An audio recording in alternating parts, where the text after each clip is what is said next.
जय हिंद दोस्तों।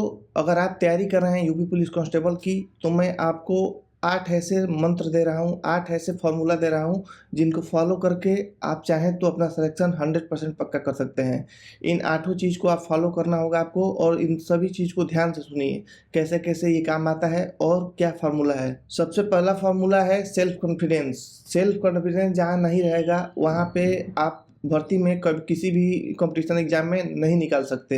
सेल्फ जब एग्जाम हॉल में बैठेंगे, आपको अपने ऊपर गट्स होना चाहिए। आपको ये अंदर से फील होना चाहिए, आपकी तैयारी इस टाइप की होनी चाहिए कि अंदर से फील हो कि हाँ, मेरे से एग्जाम निकल जाएगा। ऐसा नहीं कि कोई अलग ग्रह से आके कोई निकाल रहा है एग्जाम, आप ही के बीच से निकाल रहा है। तो फिर आपके अंदर भी ये कॉन्फिडेंस होना चाहिए कि मैं एग्जाम निकाल लूंगा। दूसरा फॉर्मूला ये है कि सेल्फ नोट्स, ये बहुत मायने रखता है। सेल्फ नोट्स आप चाहें कि कैसी भी किताब ले लीजिए, कितना हो आप कुछ भी ले लीजिए, मटेरियल ले लीजिए, किसी से खरीद लीजिए, कितना भी बढ़िया बनाया रहे, लेकिन जो सेल्फ नोट्स का महत्व होता है उसको कोई नहीं ठुकरा सकता। सेल्फ नोट्स जो होता है वो बहुत फायदेमंद होता है, और आप लोग दूसरे के नोट से पढ़ेंगे हमेशा कंफ्यूज रहेंगे। इसीलिए आप देखिए, पढ़िए और सेल्फ नोट्स बनाइए, खुद का नोट्स बनाइए जिसमें एक लाइनर जैसे आपको लिखने समझ अच्छा लग रहा है, आपको समझ में आ रहा है लिखने, वैसे लिखिए। कोई उसमें वो नहीं कि हमको ऐसे बना के लिखना है, बहुत ही अच्छे से लिखने की ज़रूरत नहीं है। सिर्फ नोट्स बस बनाने की ज़रूरत है जो कि रिवीजन के टाइम आपका काम आता है। तीसरा, previous year question paper.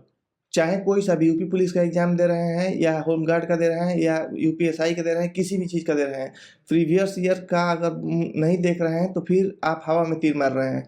Previous years के जितने क्वेश्चन पेपर हैं सबको देखिए। उनको देखने से आपको ये आइडिया लगेगा कि किस टॉपिक से ज़्यादा क्वेश्चन उठा रहे हैं, और क्या मतलब पैटर्न रह रहा है पूछने का, क्वेश्चन पूछने का कितना हैवी। मान लीजिए आप बहुत हैवी सवाल कर रहे हैं और क्वेश्चन जितना प्रीवियस उठा रहे हैं उसमें बहुत हल्का दे रहा है, तो फिर आपको समझ में आएगा ना कि नहीं, इस लेवल पर तो नहीं जाना है हमको, इससे थोड़ा कम ही लेवल। तो लेवल अपना देखने के लिए प्रीवियस ईयर को जरूर देखें। प्रीवियस ईयर जितना है सब कुछ देख डालें और देखें कि क्या क्या इसमें पूछा है, किस टॉपिक से ज़्यादा चीज़ उठा रहा है, कैसे पैटर्न से क्वेश्चन बना रहा है। तो प्रीवियस ईयर का महत्व बहुत बढ़ जाता है। चौथा फार्मूला ये है कि मॉक टेस्ट। आप चाहे तैयारी आपकी पूरी हो गई हो या न हुई हो, आप मान लीजिए आधा सिलेबस आपका कंप्लीट है, आधा नहीं है, फिर भी आपको मॉक टेस्ट देना है। मॉक टेस्ट आप देंगे तो ये समझिए एक प्रकार से ट्रेनिंग होती है। मॉक टेस्ट आपकी ट्रेनिंग होती है परीक्षा में जाने की। मॉक टेस्ट अगर देंगे तो आपको पता चलेगा, आपका समय भी बचेगा, एक्यूरेसी आएगी, आपको ये भी पता चलेगा कि कैसा माहौल होता है एग्जाम में, या मेरा कितना आ रहा है, कितना कम हो रहा है, कहाँ पे मैं ज़्यादा कमज़ोर पड़ रहा हूँ, किस टाइप के क्वेश्चन आ रहे हैं। तो मॉक टेस्ट बहुत ज़रूरी होता है, मॉक टेस्ट देना ज़रूरी है। पाँचवा पॉइंट है रेगुलरिटी। आप रोज़ पढ़ना है आपको, ये नहीं कि एक दिन 10 घंटे पढ़ लिए और दूसरे दिन पढ़ ही नहीं रहे हैं। तो एक दिन के 10 घंटे से पढ़ने से बेटर है कि आप रोज़ 3 घंटे 4 घंटा पढ़ें। रेगुलरिटी आपकी हमेशा होनी चाहिए, इतना मतलब कि पर डे चाहे कुछ भी आंधी तूफान कुछ भी आ जाए, आपको बैठना है तो बैठना है, आपको 4 घंटा अपना पढ़ना है तो पढ़ना है। तो रेगुलरिटी का बहुत महत्व बढ़ जाता है। आप कितना ही अच्छा तैयारी करने वाले हों और बीच में ब्रेक ले रहे हैं ज़्यादा, तो फिर आपकी तैयारी फिर से ख़त्म हो जाएगी। इसलिए रेगुलरिटी का महत्व बढ़ जाता है। जब तक एग्जाम देने नहीं जाते तब तक रेगुलरिटी रहनी चाहिए। छठवां पॉइंट है करंट अफेयर। कब चाहे आप यूपी एसआई का दे रहे हैं, या यूपी कांस्टेबल दे रहे हैं, या होमगार्ड दे रहे हैं, तीनों एग्जाम के लिए बता रहा हूँ, करंट अफेयर बहुत महत्व रखता है। देखिए, मैथ ऐसा चैप्टर है, मैथ ऐसा सब्जेक्ट है, या रीजनिंग हो गया, हिंदी हो गया, ये सब लोग तैयार करके जाते हैं। ऐसा नहीं है, अगर आप मैथ का जो क्वेश्चन लिमिटेड होता है, 12-15 चैप्टर है, इसमें से जो भी जो लड़का सीरियस है वो मैथ तैयार करके जाएगा, रीजनिंग तैयार करके जाएगा, हिंदी तैयार करके जाएगा। रिजल्ट कहाँ से होता है? रिजल्ट होता है करंट अफेयर से। जो जीएस का पार्ट होता है उससे रिजल्ट होता है आदमी का।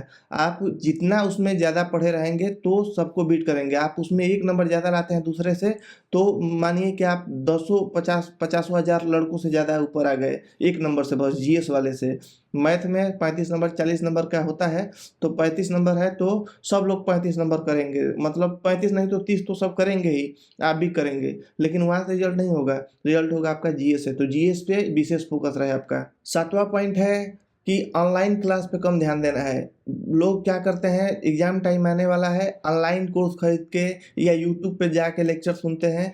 1-1 घंटे का लेक्चर मैंने देखा है कि जैसे हिंदी का वर्णमाला चैप्टर है, उसका ल देखे थे कि 2.5 घंटा 3 घंटे के आसपास चैप्टर में पढ़ाया गया था यूट्यूब पे।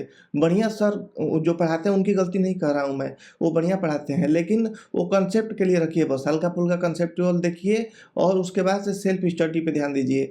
जो चीज़ यूट्यूब पे आप पढ़ रहे हैं 2 घंटे में, उसको किताब से 20 मिनट में पढ़ सकते हैं। जो किसी ऑनलाइन कोर्स खरीद के जा रहे हैं, पढ़ रहे हैं, समय नुकसान कर रहे हैं, उसको अपने से सेल्फ स्टडी करके ध्यान से पढ़ेंगे, तो आपका 20 मिनट 25 मिनट में खत्म हो जाएगा। तो इसीलिए ऑनलाइन चीज़ों पे कम ध्यान देना है और सेल्फ स्टडी, बुक से स्टडी पे ज़्यादा ध्यान देना है आपको। 8वाँ और सबसे महत्वपूर्ण पॉइंट ये है कि फ़ोकस। आप जो भी पढ़ रहे हैं उस पे फ़ोकस करके पढ़ाई करना है आपको। ये नहीं कि हम किताब लेके बैठ गए, मोबाइल चला रहे हैं, उसमें रिप्लाई भी कर रहे हैं, इंस्टाग्राम भी देख रहे हैं और पढ़ाई भी कर रहे हैं, ऐसा नहीं। जो भी पढ़िए, फ़ोकस पढ़िए। आप आइए आधा घंटा बैठ के फ़ोकस से पढ़िए एकदम दिमाग लगा के और उसके बाद से उठ के जाइए, 20 मिनट घूम फिर के आइए, फिर आधा घंटा पढ़िए।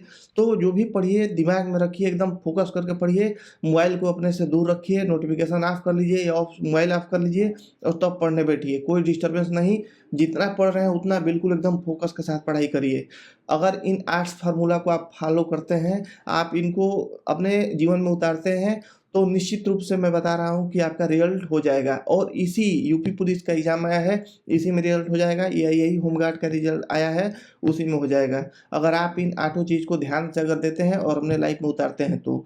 आगे आपको ऐसी जानकारी वाली वीडियो चाहिए तो चैनल को ज़रूर सब्सक्राइब करें। मैं ऐसी-ऐसी वीडियो आपके लिए लाते रहता हूँ। मिलते हैं अगले वीडियो में, तब तक के लिए जय हिंद।